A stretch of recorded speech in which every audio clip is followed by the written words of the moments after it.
चला तर आज बनवूया खमंग ढोकळा।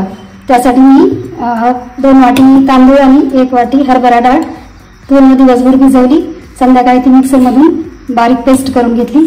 त्याची कन्सिस्टन्सी अशी झाली आहे, तुम्ही बघू शकता।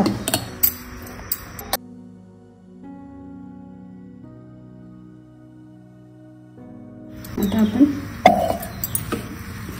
ग्रीसिंग करून घेऊ ढोकळ्याचं पीठ टाकण्यासाठी।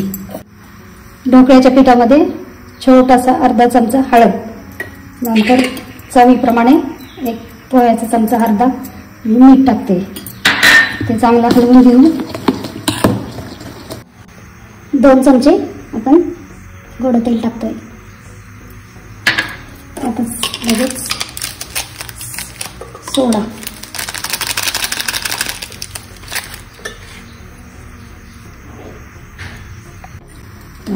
छानपैकी हलवून घेऊ।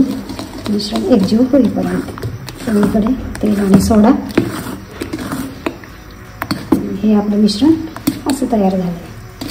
आता आपण कढईतलं पाणी पण उकळायला चालू झाले। पॅन मांडू, गॅस मोठा करू,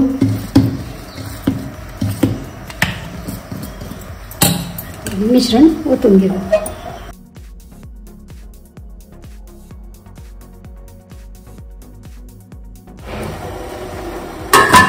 मीडियम गॅसवर 15 ते 17 मिनिट आपण ह्याला उकळून घेऊ, म्हणजे आपला ढोकळा चांगला शिजेल।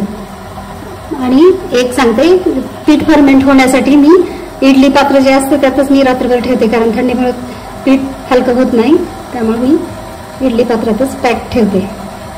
फोडणीसाठीची आपली तयारी, तर त्यासाठी 3 चमचे तेल, नंतर 3 चमचे साखर, मिरची देठासहित काप घेतलेली, कढीपत्ता 10-12 आणि लसूण 1-1.5 गड्डी बारीक कट करून।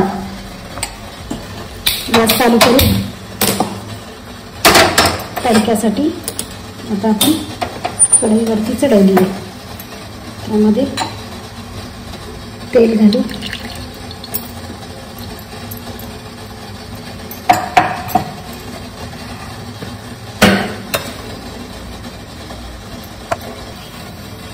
चला तर मग फोडणी देऊया। मोहरी चांगली तडतडू देऊ, नंतर जिरे,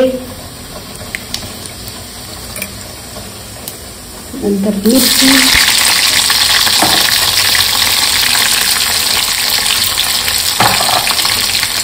आणि कढीपत्ता।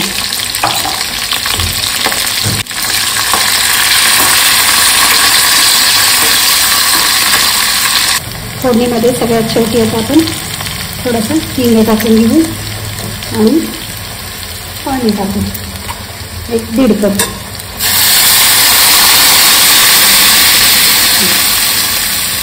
त्यामध्ये साखर टाकून घ्यायची आणि या पाण्याला चांगली उकळी येऊ द्यायची।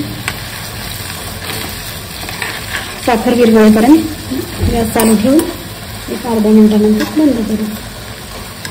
पाण्याला उकळी आली, आपला फोडणीचं मिश्रण मस्तपैकी तयार झाले, साखर पण विरघळली। आता आपण गॅस बंद करू।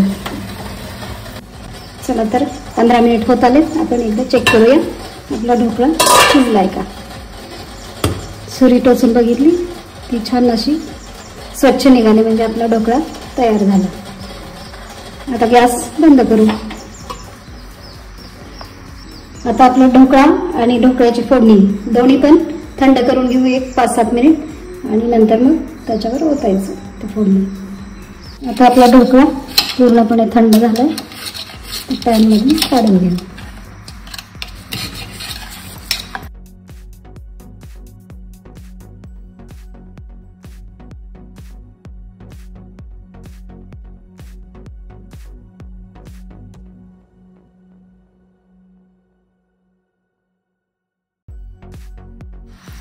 बघा तर आपला मऊ लुसलुशीत खमंग ढोकळा।